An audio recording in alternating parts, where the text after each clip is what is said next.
This is a pre-built version of the application.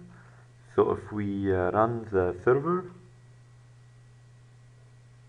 and two clients,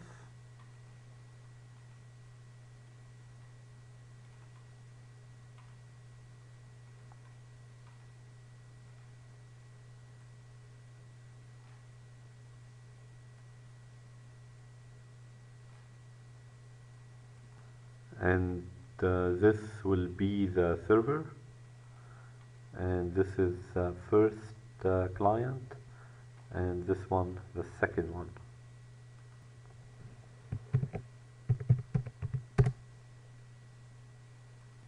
And for the purpose of this tutorial, suppose that the first user that logs in enters domain parameters.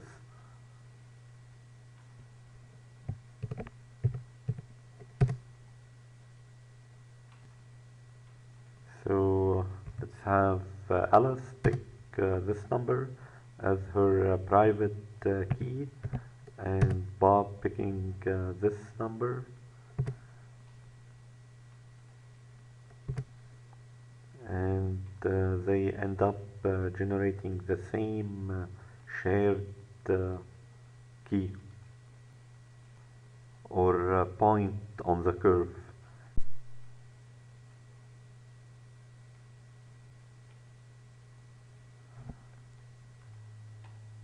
So we are using an elliptic curve with those two values for the curve coefficients a and b, and this value for the prime number p, and this one for n, the number of points in the cyclic subgroup, and this value for h, the cofactor,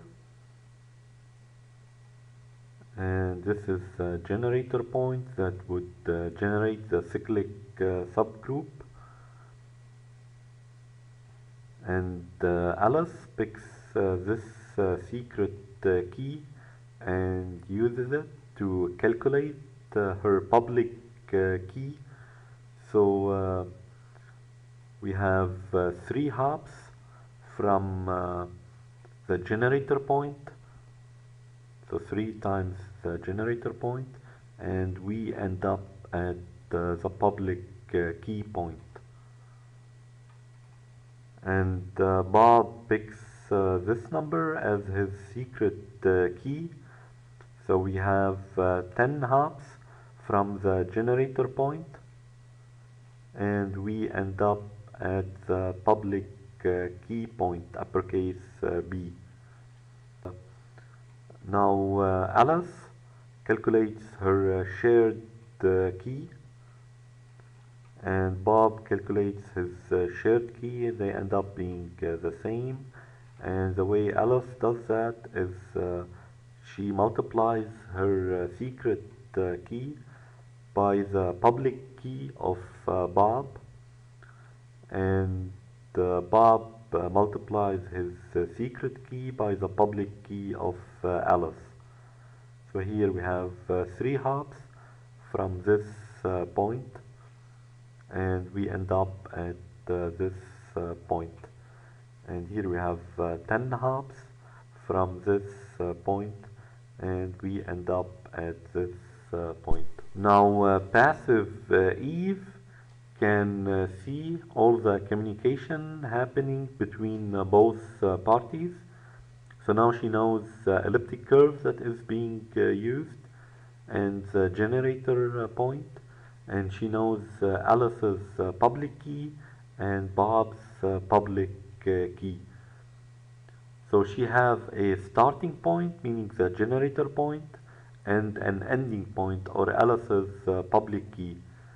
And she needs to obtain Alice's secret key, meaning the number of hops, lowercase a, and use it to calculate the common key, meaning the shared final endpoint. And this is the elliptic curve discrete logarithm problem, the elliptic curve analog of computing a discrete logarithm.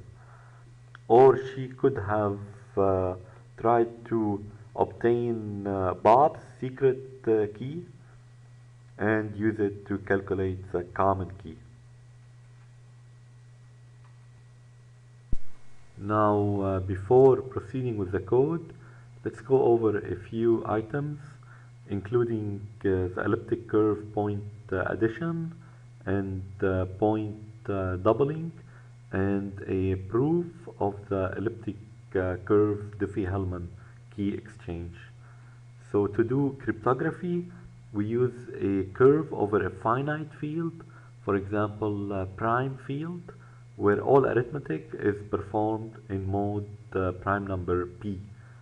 And the elliptic curve over Zp, where p is bigger than 3, is the set of all pairs x and y in Zp such that y squared is congruent to x cubed plus ax plus b in mode p, and a and b are in Zp, and O is an imaginary point at infinity, and this equation is different than 0 in mode p.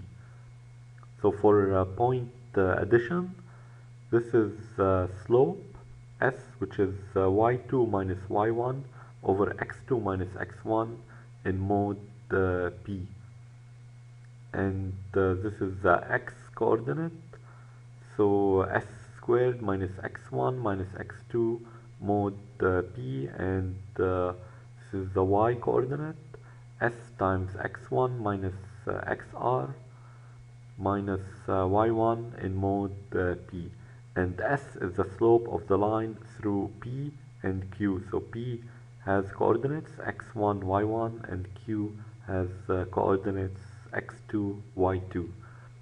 And for point doubling, those are the equations for the x and y coordinates, so same as here, except x1 and x2 are the same, so we end up with minus 2x1 here.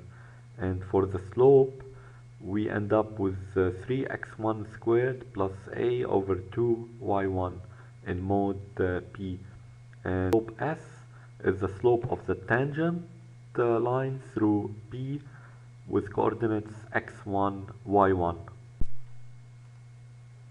Now, elliptic curve cryptography provides the same level of security as RSA or discrete logarithm-based systems, but with much shorter operands.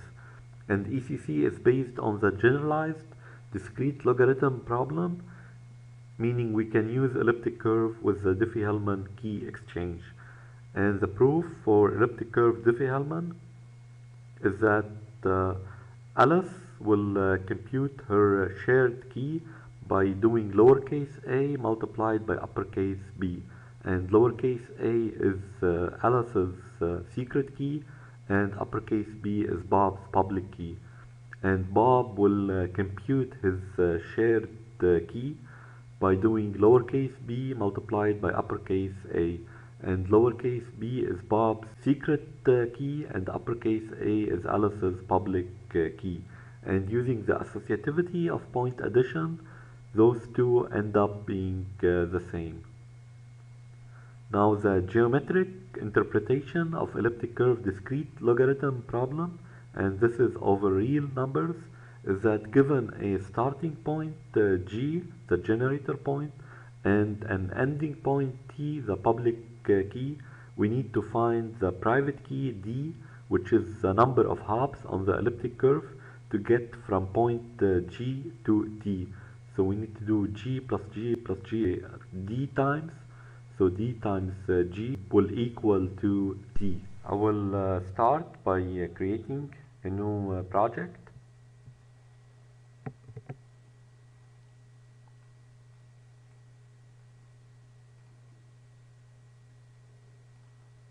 And here we will have two packages. One for the server side and another one for the client side. And on the server side we will have two classes.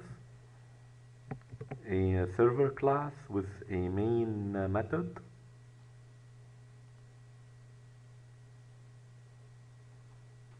and a server thread class,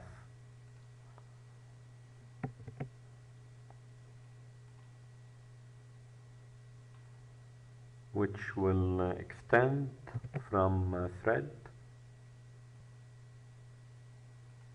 And on the client side, we will have four classes: a client class with a main method,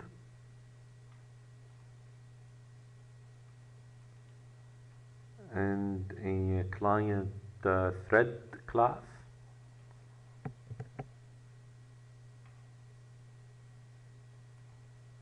extending from thread, and this class will represent an elliptic curve,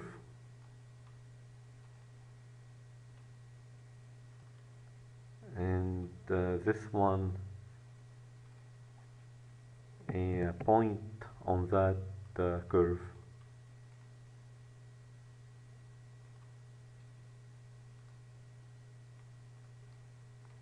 And we will start with the server side.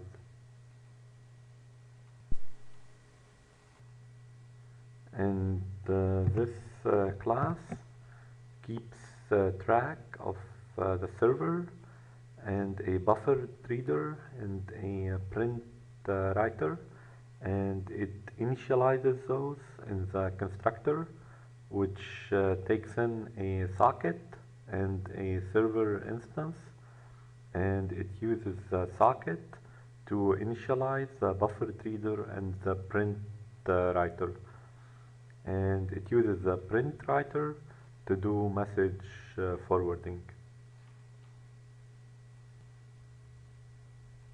And the server will be listening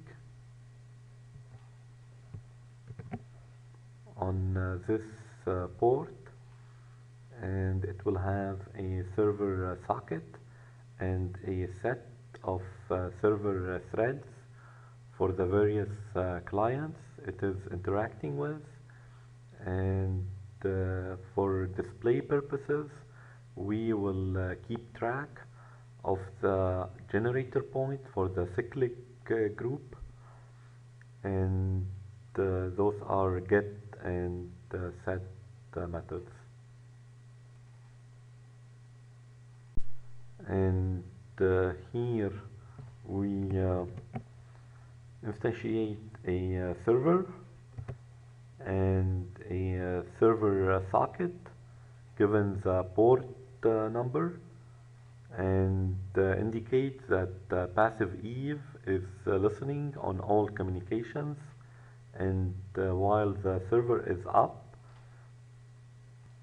we accept incoming client connections and dedicate a server thread for that, and add that server thread to the set of server threads, and call the start method on it,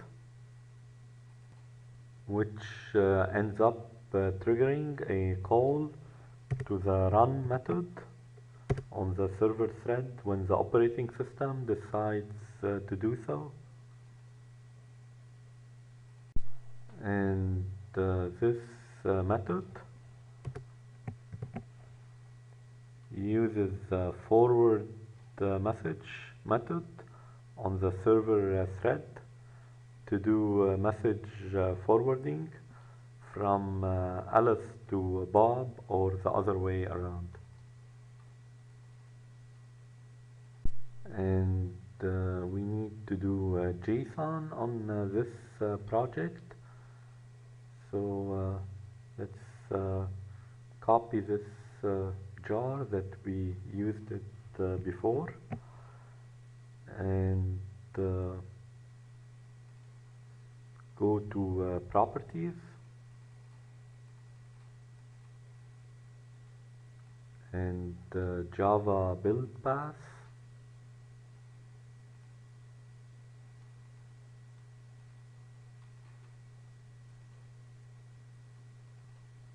and this will be the code that we will have in the run method here.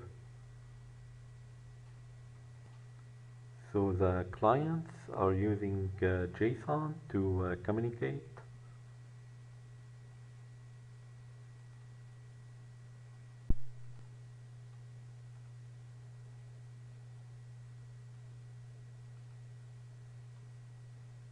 and here we are displaying the domain parameters, so the generator, x and y coordinates, and the elliptic curve, a, b, and the prime number p, and the number of points in the cyclic group n, and the cofactor h. And here we are displaying the public keys for Alice and Bob, and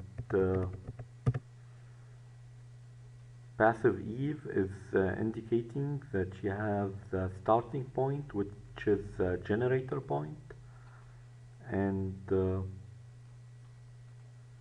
ending point, which is a public key for either Alice or Bob, and she needs to obtain the private key for Alice or for Bob, which is the number of hops from the generator point to the ending point.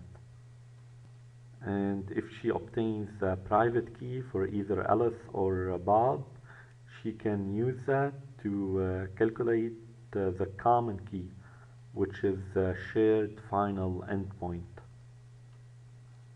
And this is the elliptic curve discrete logarithm problem, which is the elliptic curve analog of computing a discrete logarithm. And here we are just forwarding the message from Alice to Bob or the other way around.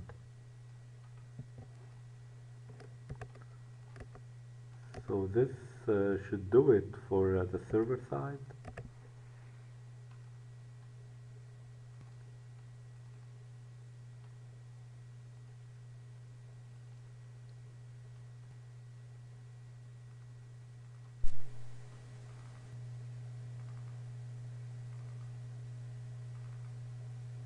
And here we will keep track of the elliptic curve that we are using, and the generator point, and the private key for this user, and the other party public key, and the other party public key name. And this flag indicates if we are running in hex mode or in decimal mode. So if the user enters numbers in base 16 or in base 10, and we will have those get and set methods, and this is common key flag method. And those are the x and y coordinates for a point on the curve, and we initialize those in the constructor, and we have two get methods. And for convenience, we will define those static values,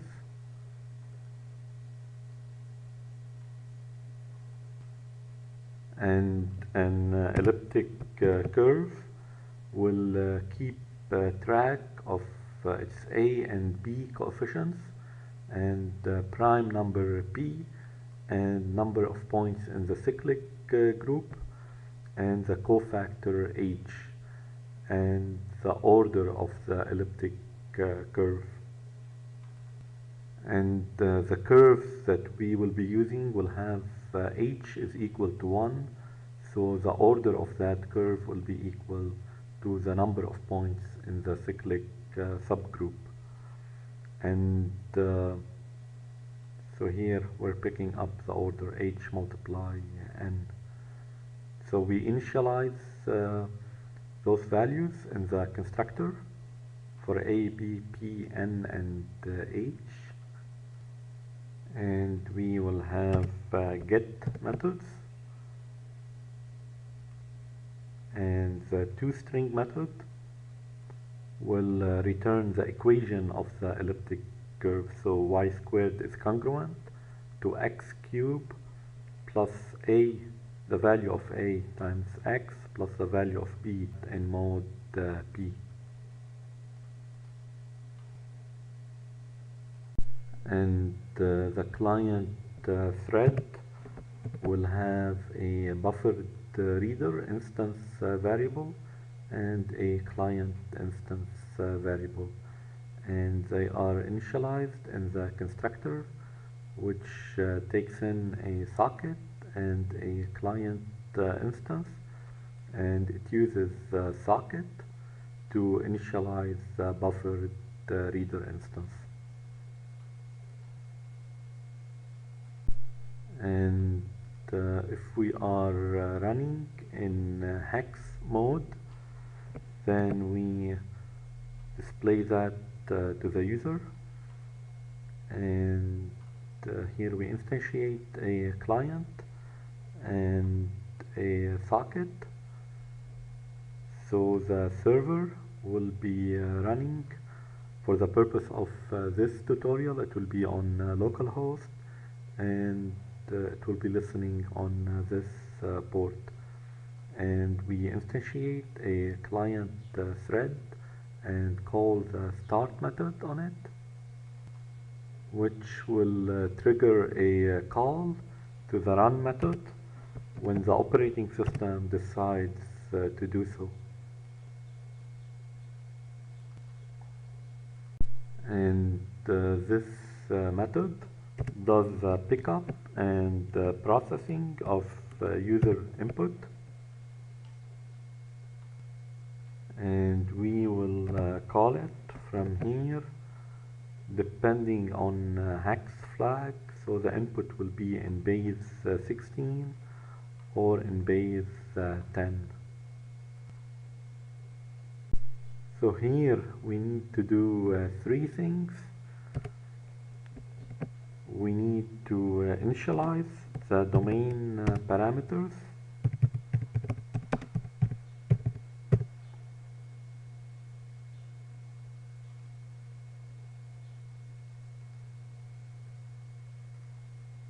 and pick up the private key from the user and use it to calculate the public key.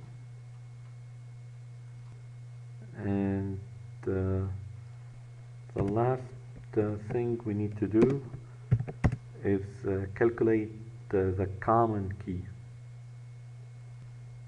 So this is code that calls all three methods.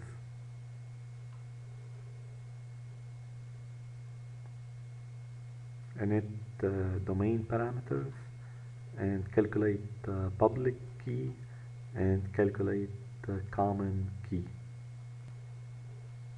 And let's go here and define infinity to be this huge number.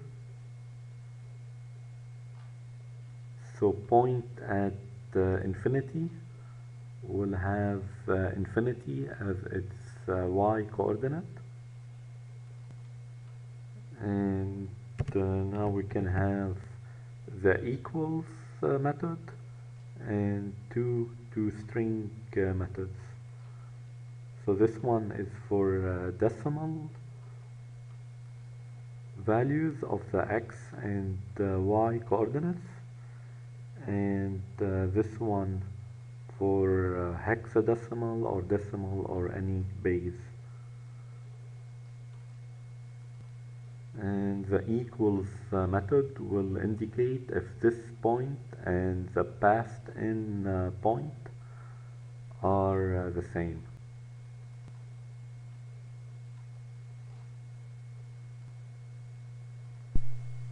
And to do point addition and point doubling, we'll have those two methods,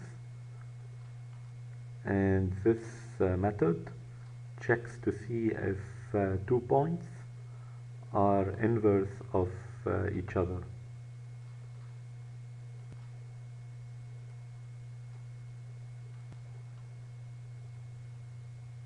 So those are the equations for point addition. So this is the slope y2 minus y1 over x2 minus x1 in mode p. And this is the value for the x coordinate, and this one for the y coordinate. S squared minus x1 minus x2, and s times x1 minus xr, this one, minus y1 in mode p. And we are implementing those here.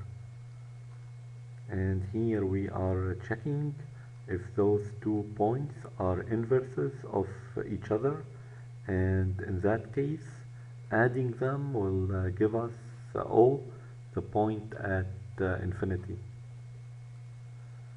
And those are the equations for doubling a point. So this is the slope equation, and this is the x and y coordinates,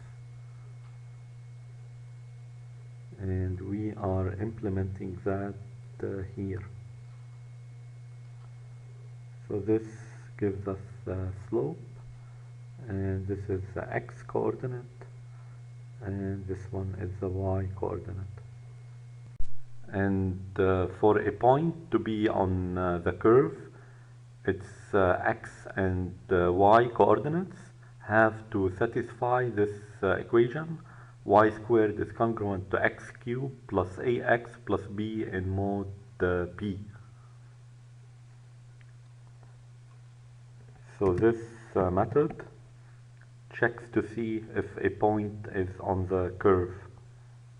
So we have y squared in mode p. We check if it's equal to x cubed plus ax plus b in mode p. And for a curve to be non-singular, it has to satisfy this equation, and this method implements that. So it checks to see if a curve with those two coefficients, a and b, is non-singular. So 4 multiply a cube, and we add 27b squared, and if that equals to 0 or not.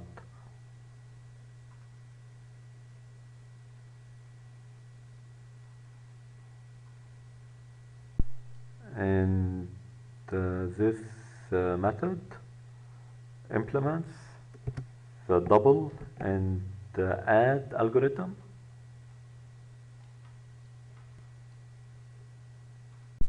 So we want to add point G to itself D times, and we start by turning D into binary, and then we go through the digits of that binary string. So we pick up each bit and we do a double, and if the bit is 1, then we also do an add, and we return point t, which contains the result. And this should do it for this class. And this method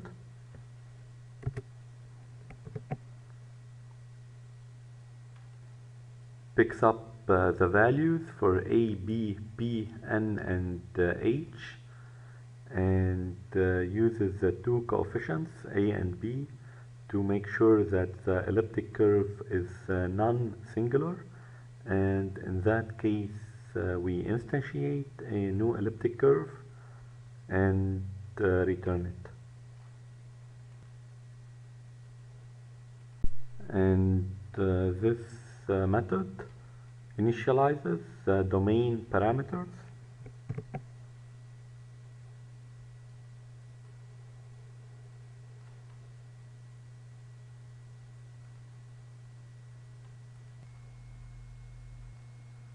So we first check if the elliptic curve has not been specified yet, and in that case we check if the other user is entering the curve or not, and if he is not, then we send a hold message that we are in the process of entering the curve,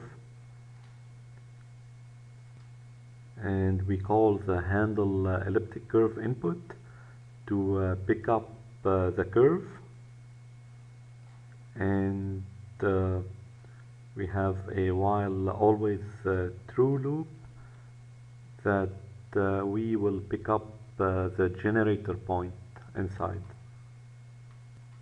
And finally we put everything in a JSON object, so A, B, P, N, and H, and the coordinates for the generator point, and we send it. And this method calculates the public key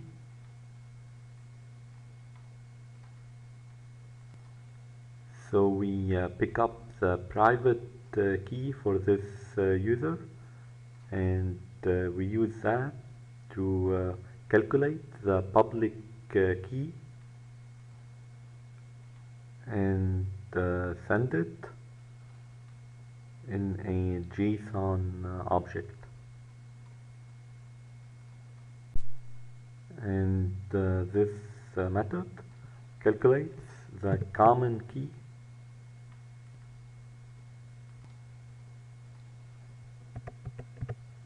So we use this user private key, and we multiply it with the other party public key, and we end up with that shared key.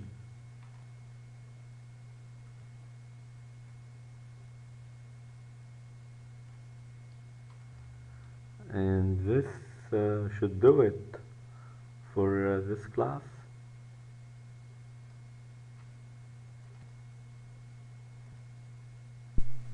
And this is the implementation of the run method.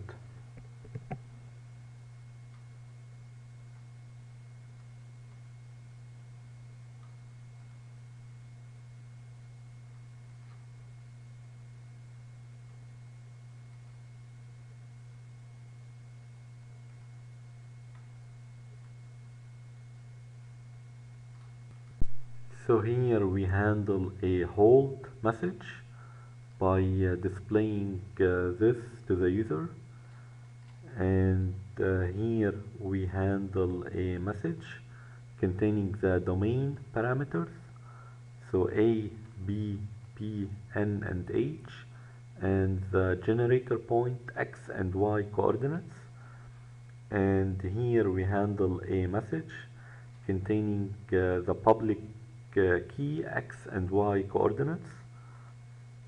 So we do set other party public key name and set other party public key.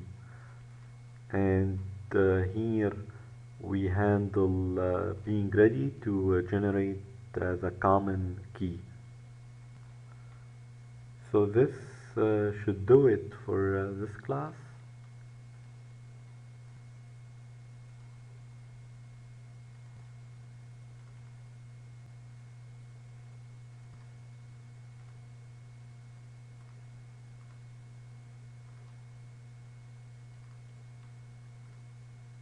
And for convenience, I have the test data used in this tutorial here. So this is for hex input, the Bitcoin curve, and this is for decimal input.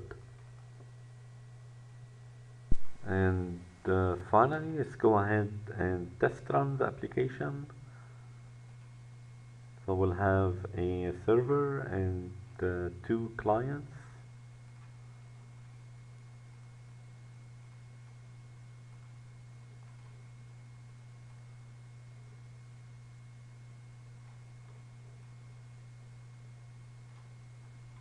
And this will be the server, and this is the first client, and this one the second one.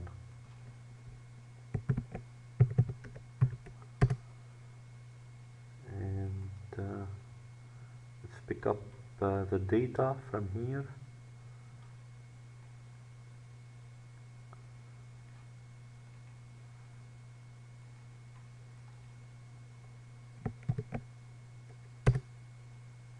And the generator point in hex.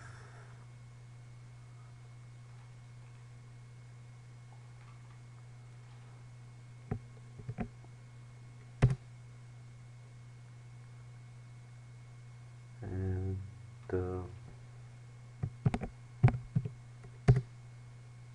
maybe let's have Alice pick this number as her secret key, and have Bob pick this number as his secret key.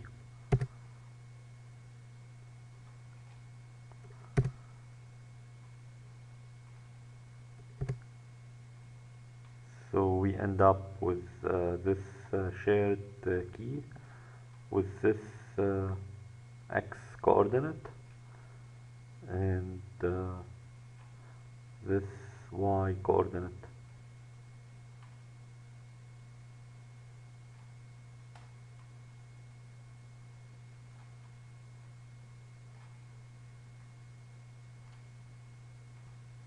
And they can use either coordinate to derive a session key.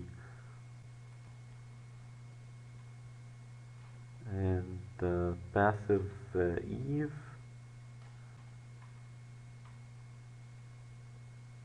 can see all the communications. So she knows the elliptic curve that is being used. And here we are displaying in decimal. And she knows the generator point.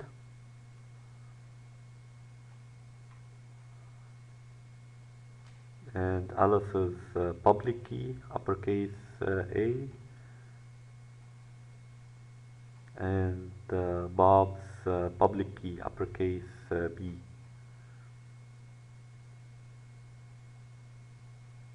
And she can do one of two things, either figure out lowercase a or lowercase b.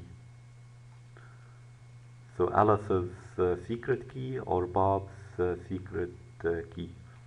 So she has a starting point, meaning the generator point G, and an ending point, or Alice's public key. So she has lowercase a multiplied by the generator point